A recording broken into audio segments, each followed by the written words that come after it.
Good evening, and thank you for coming to the CDAC May 12th committee meeting. We're just going to do things a little differently as we're waiting for one member to attend. We don't have quorum yet, but there is one item in the agenda that is just an update, does not require any decision making. So that is 6.2, and we will go to the Ad Hoc Market Advisory Committee update, and that goes to Kate. Yeah, so we have determined the ad hoc committee and have sent out communication trying to get a meeting with quorum. We haven't been able to do that yet. I sent 6 meeting dates and I got responses from 2 committee members. That wouldn't be quorum. We couldn't move ahead with that meeting. So we have more dates going out to try and set something up to get everybody together to go over that. In the last CDAC meeting, we discussed the members of the committee. 2 of them did choose to back out of the committee. They're going to different markets or doing something different. So we went with the next 2 that were on the list as a way to get through and get a meeting set up. So not a lot of update on the ad hoc committee, but I do have numbers based from 2025 to 2026, and we're down significantly. We believe that the occasional vendor numbers will go up, but we are down we're 9 seasonal vendors short from what we were last year. We do have 4 produce vendors that are coming to the market, but this year we have no bakeries. So that is something that if you know someone who has a bakery that would want to come to the market, we have some for the night markets, but not for the regular morning. Mr. Chair? Yes, ma'am. So how many vendors do we have signed up for the Saturday market? So our average for Saturday mornings is 25 per week. Our average in 2025 was 41. Okay, so I have some concerns, obviously. That's a significant drop in terms of to close 2 roads for. What are your thoughts on that, Kate? So we will only be doing Front Street. Okay. Yeah. It would not close the intersection at Frank. We would just do the Front Street section. So sorry, front from Caradoc to Frank? No. Yeah, to Frank. So you wouldn't be able to drive, like if you are leaving Town Hall from here, you wouldn't be able to turn right. Right, but you could go left onto Front. You could go left or straight. Or straight, so it would just be a small section. Yeah. Okay. Just out of curiosity, are we advertising to the vendors that we do have produce vendors this time? Yes. Yeah, we are advertising to vendors that we have produce vendors. We've posted it across Ontario. We've got ads going in magazines that we have free spaces for produce vendors to try and get more.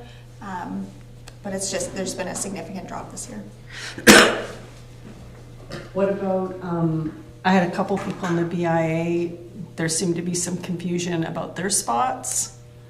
They said one person said that they weren't sure whether they could still have one for free.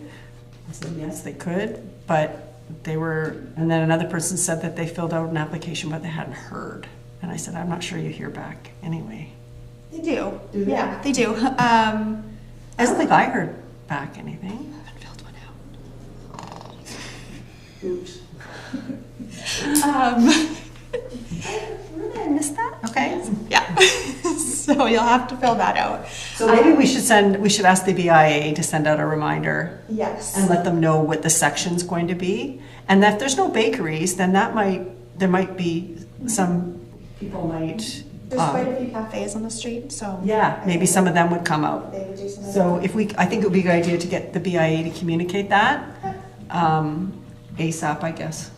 So I have posted it in the BIA group, and I've sent the information to their email address. I just don't think it's gone out to everybody yet. Okay, thank you. Yeah, that might actually turn out to be beneficial if the downtown retailers can benefit from not having competition on the street and be the competition for themselves. Yeah. The only concern with that is if it is all BIA members, we'll have the same thing every single week, and that's one of the issues we had last year was that there wasn't enough diversity in our vendors was some of the feedback. So there's that to consider as well. And how many of the vendors are churches? Great question. I know of one for sure, but McKenna, my summer student's been doing all the enrolling, so I haven't. I would just ask that, if you remember after the Santa Claus parade, there was a fair bit of controversy between one of the churches and one of our downtown retailers. So that placement of booths would be very important to make sure that that church is nowhere near that particular retailer. Yes, we have kept that in mind. Any other questions, Sherry? No? All right, then I guess we pause the meeting until we get quorum. Thank you very much. All right.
All right, welcome back.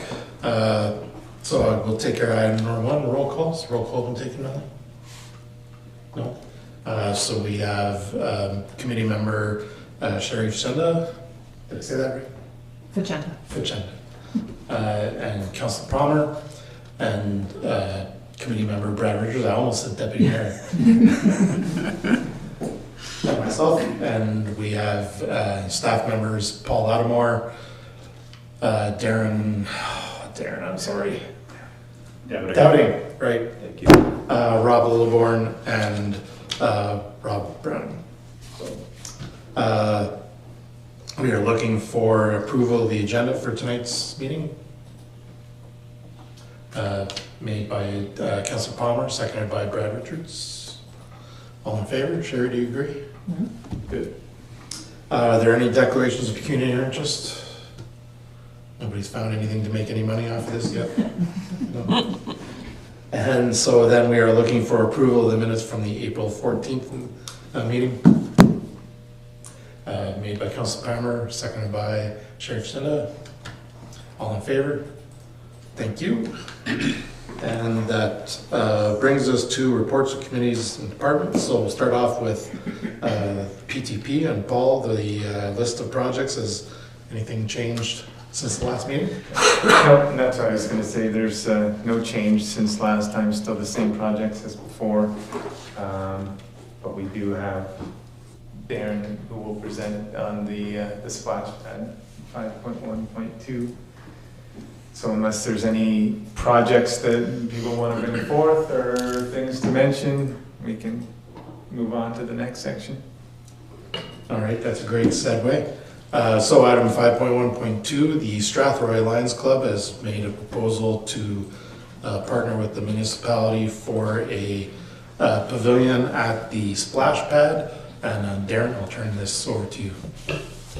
Thank you, Chair. Yes, the Strathroy Lions Club approached the municipality looking for a project to enhance some of our park systems, and As noted on our list of projects, is a shade pavilion at the Alexander Park by the splash pad. So it seemed to be a well-suited project. We'll be looking to include $15,000 to match the $15,000 donation from the Strathroy Lions Club out of the PTP fund for 2026. This project will likely take place in early to later fall in conjunction with the HCC construction program, which will be facilitating the build. So just open for questions. Any questions from the floor? Yes, Councilor Payne? So the Lions Club is donating $15,000. What's the construction cost overall? What's the project cost? With the targeted amount of $30,000 combined with the PTP, we feel we should be able to fit this project within that budget. Okay. And we have our $15,000 in the PTP budget. Yeah. Okay. Any other questions?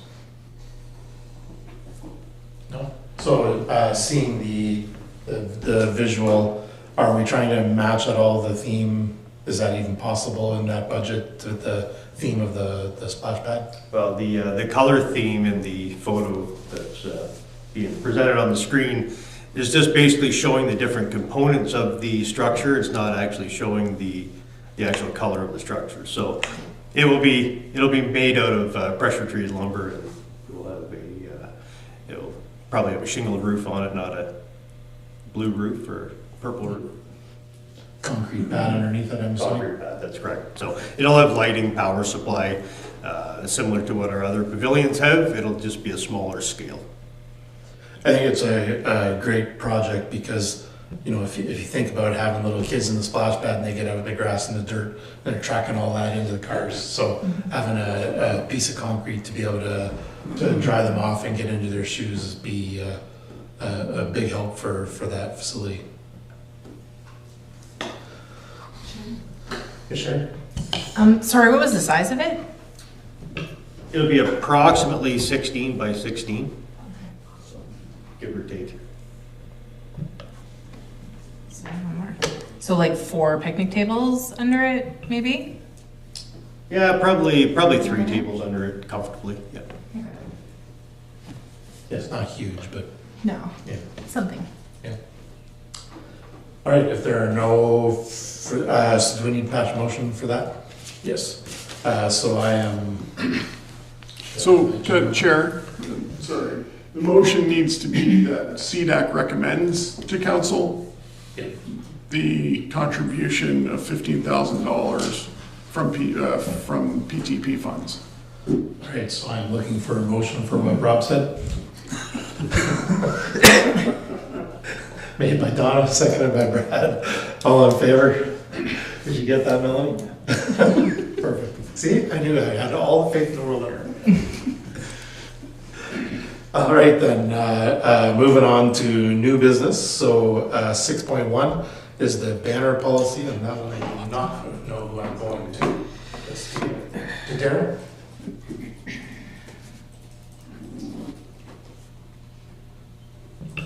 So if this group recalls the Ice Arena banner policy that was established back in 2021, it outlined certain criteria for hanging of banners within the facilities, certain numbers of banners that were allowed, and provisions around when banners were to be removed after a certain number of banners were in place. With the expansion of new user groups in the facilities, we found that sometimes these banner policies obviously need a little bit of a massage as we go through the years, and we found that with the current policy in place, there isn't a good layout for new groups that haven't necessarily won something to be able to present their program to the community in the facility that they play out of. Specifically, we've had a letter come from the Strathroy Screaming Eagles lacrosse group in requesting to put some banners up from some tournaments that they've been very successful in. Not championship banners, not Ontario recognized championships, but the lacrosse world has a little bit different configuration of system than what OMHA has. So just looking to add a line into this policy. And Ron has it up there. Do you want me to read it? Yeah. Yeah. So what we want to add into the banner policy is organizations that operate within municipal facilities and participate in a league format may request to display up to 8 banners of achievement within the area of play to recognize the organization's presence, regardless of the level of accomplishment. Upon the attainment of a significant achievement, such as a championship, an additional banner may be added to the existing display. Once the total number of banners reaches the maximum allowable limit of 14, the oldest banner shall be removed to accommodate the new addition. So what Darren, we're trying to effectively achieve here is to broaden the scope of the banner policy. Right now, we're very restrictive to provincial and national championships and staying away from the invitational type tournaments and so on. The challenge with the lacrosse is lacrosse operates in a different scheme than what hockey does or figure skating and so on. So we're just trying to broaden it up a bit. The original purpose of the banner policy was because we were inundated with policy or with banners that were, for lack of a better term, were up there for 30 years and we're starting to look decrepit and it started to look a little ratty. So we just wanted to clean it up. We've achieved that. Now we're at the point now where I think we're able to expand that criteria of additional banners for not just lacrosse, but for all organizations. Any questions?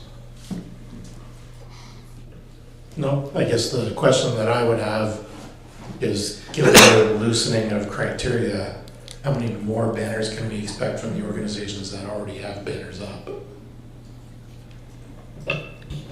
So it doesn't necessarily change for the existing structure itself. This is to allow these groups that don't have the national regulated or national level competition to be able to be recognized within their facilities. Strathroy Minor Hockey and Blue Water are very well recognized within the facilities with their championship banners.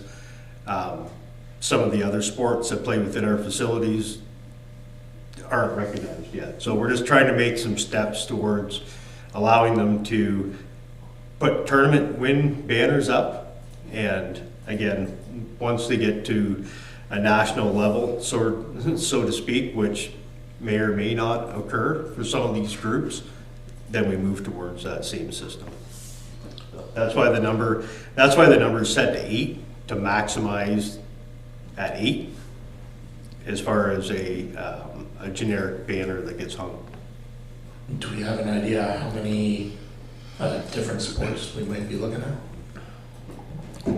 I could see Strathroy Figure Skating Club. Obviously, they're a major contributor and a major ice user. Lacrosse, we may end up with something like cadets even as far as trying to look at some recognition for those groups. So I don't know if they go in competitions. I assume that there's awards that may be won. So I know Strathroy Dance Club, they hang and they have trophies up in their space that they utilize at West Middlesex. So they have some recognition space there on that platform. So, if I may add to that, the key number here is 14. So if you were to open up the banner policy, there can only be 14 maximum banners. It doesn't matter if it's OMHA championships, if it's national championships, it's a total of 14 banners. So when you get to 15 banners, the oldest banner comes down, and the 14th banner then goes up.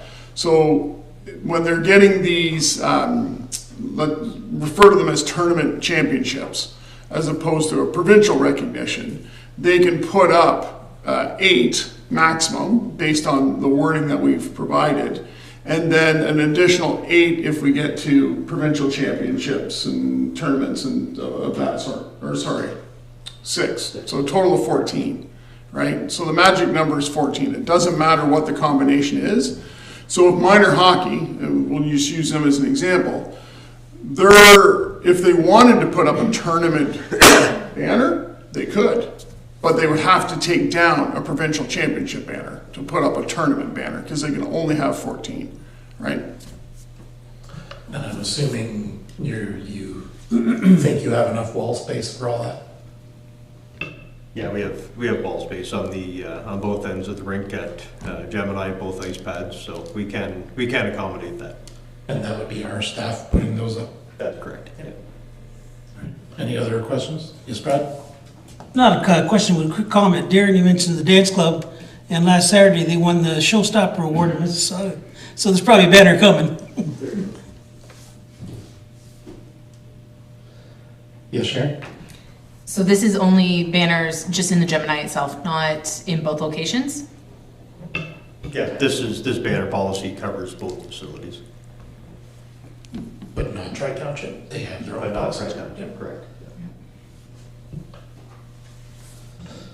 All right, then I am looking for a motion for the inclusion to the banner policy as presented, I guess. Excuse me, Or Chair. that would be a recommendation to council. Recommended to council to include the wording presented at the meeting this evening to be included into the existing banner policy. Can I have a motion to that effect? Made by Brad, seconded by Councilor Palmer. All in favor? Carried. Thank you much. We have already done item 6.2. So that, or 6.2.1, so that brings us to item 6.3 and registration. Paul, I'm assuming, turn that over to you. Thank you very much. Not a lot to mention on the registration front. We've hit kind of a lull with both camp and aquatics, because we've maxed out with a lot of the camps and even the swim program. So those are creeping up incrementally, but yeah, I think we're around 1920 for camp and about 750 for aquatics. So we'll also see with aquatics that those will jump up once we get into our sessions, because the sessions usually 3 and 4 will be dependent on 1 and 2, whether kids pass their levels or not, and they register for more. So yeah, registration going well for our summer. We started a bunch of our programs as well. The women's soccer started first weekend in May here in the chilly weather. It's not really feeling like soccer weather yet, but they're playing anyways. And we've even had beach volleyball. Not a league that we're running, but we have a group that's running a men's twos on Tuesday night. So they wanted to start early in May, so they've got to play beach volleyball in, I don't know, about 3-degree weather. So doesn't feel really beachy, but they're playing anyways. So Hopefully there's no frozen sand. yeah, diving would be fun. Other than that, on that front, I don't know if anybody has any questions about programs. Anything? No? All right, then moving on to the seniors pilot project. Not a whole lot to mention here, but we have posted a position. You'll see it online for the programmer. I think that went up on Friday and closes on May 26th. So once we get somebody in place, we'll start programming that. We'll finalize some programming. We've started already on the calendar, what we're going to get put together for a weekly and monthly schedule. And then once we get somebody in place, then we'll hammer that down. And that's all happening at the Caradoc Community Center, correct? Yes, that will be the main hub for the program. and where we'll run from 9 to 3 o'clock, Monday to Friday. But we won't take away any of the seniors programs that we already have running in other locations like West Middlesex. Those will all be added and be a part of the same project, and will be in those different spots, but we'll really be adding what's happening at Caradoc Community Center.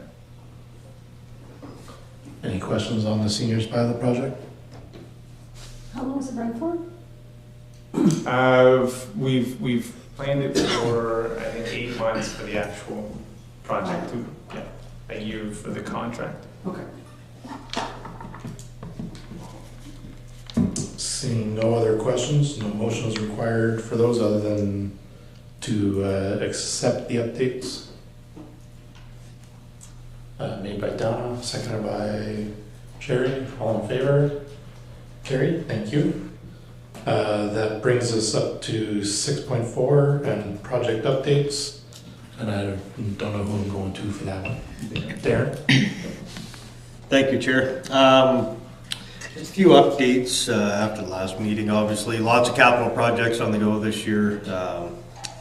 Tenders out, working with the county, which has been a godsend for these projects to keep them online and to streamline the procurement operation.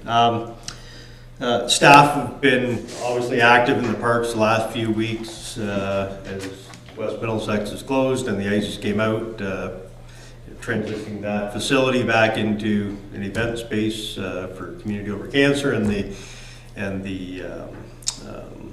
home show, right back into lacrosse and ball hockey. So staff are working there, working on getting the pool up and running.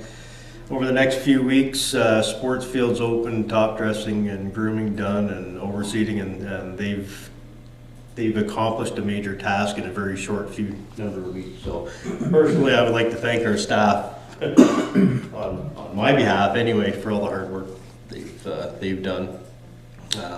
Splash pads will be open this weekend for May long weekend. I'm not sure who's going to brave them, but they will be open and operational. South Grove Park received notice this week that shovels should be in the ground in the next 2 weeks on that project. So site survey is being completed later this week, and that'll get the ball rolling on the South Grove Park project. Fencing tender has closed and the contract has been awarded. That project is over at Yorkview Community Park. If you recall, the Diamond 2 backstop and outfield fence project. So that should be wrapped up, or our hope is, by June 1st. It's a pretty tight timeline from today, so fingers crossed on that one. Shea Pavilion is nearing completion over at the Community Gardens. The HCC team has wrapped that up over the last couple of weeks with major injection from Telehe Top Roofing and DeWart Riveros. So big thanks to those two groups to get this piece in place. We'll be getting concrete in over the next few weeks, and that'll be a nice addition to that amenity at the Community Gardens. This past weekend, Rotary was involved in a major tree planting again down at Victoria Park. So between the Rotary Club and the Cubs and Scouts, they planted around 15 new trees down in that park. So that's a nice addition, nice donation again from the Rotary Club, and a great community project. So we thank them for all the efforts they put into the community as well. So other than that, for project updates, I don't have a whole lot more. If I could just add, the fire station 1 is coming to a close. Top coat of asphalt just finished today before the rain. So I'll be really, really happy when that's done. The other item that anyone who may be watching or who may view this later is on the upcoming agenda, there is a park bridge replacement. So we're replacing 2 of the 5 bridges in Alexander Park this year, and there will be 3 more that need to be replaced, which will be looked at in future capital budgets coming up. So Are those being done by our own staff or are they contracted out? Those bridge replacements will be contracted out. They're all engineered. Any questions from anybody on any of that? Question about the ball diamond fence. Is that going to impact ball playing at all? Yes. It'll capture the balls so they don't roll away. Sorry, I just had to throw that one in there. Yeah, no, it's definitely gonna. Throw that one out, I'll catch it for you. No, I just, yeah, it'll definitely impact play over the next few weeks. So there's going to be teams that are going to have to be shifted. We do have room to move people down to Alexander Park when we have to. Obviously, the time frame that we may notify teams may be a little tight, but we're gonna continue to work with the vendor to make sure that their timeline stays as tight as they can. And as far as the procurement, is this the first year that the rec department is using the county to do that? So for those who may be watching and maybe the committee members who weren't aware, the mayor, using his strong mayor powers, included a very large quantity of projects for the rec department that have been sitting on the books for a while. So normally we would have had to do all that work for the procurement of all those projects on our own, which I'm assuming would have been done by you, Darren? Yeah, between our department and finance. Yeah, so now we use the county process for that, so I'm assuming that means that's limited to a meeting between you guys, and then they take the ball and run with it, and when we get the tenders in, then we choose the successful bidder, and it's a lot less work for the department, for sure. Yeah. And so far, happy with the process? Yes. Yes. That's good. All right, so any other questions about project updates? Nope, seeing none, that brings us to item 6.5, which is future CDAC meetings for 2026, and I'm turning that over to Rob. Thank you, Chair. Just as you can see this evening, summertime becomes very difficult, and we're not even in summer yet. We are going to plan to continue to hold these meetings in June, July. August is I'm hesitant on August at this point, but definitely for June and July because of the market. I am going to be sending an email out a week or so before the meeting to confirm attendance, because it's really, I don't want to waste your time and our time, staff's time, if we're not able to get quorum. So I want to make sure that we're able to achieve that. So don't get frustrated if you start seeing me sending out emails a little bit more than I normally do. It's just to ensure that we're able to carry on the business without wasting people's time. So. And then I'm assuming we will not be meeting in the fall, as new committee would be appointed probably in the beginning of the year. Correct. Yeah.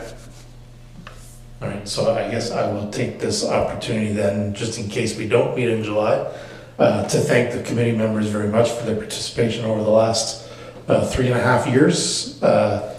There's been a lot of discussion at this table, and sometimes not all of it comfortable, which is a good thing. So I would like to thank you very much for your efforts and your participation over the last 3.5 years.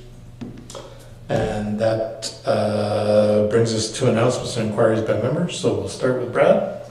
Nothing tonight. Steve, thanks. Donna, anything? Nope, thank you. Sure. No? I guess the only question I had, and now Kate's gone, but maybe somebody knows, is there a municipal booth at the market this year? There is a municipal booth at the market this year, staffed by municipal staff. No councillors? No councillors.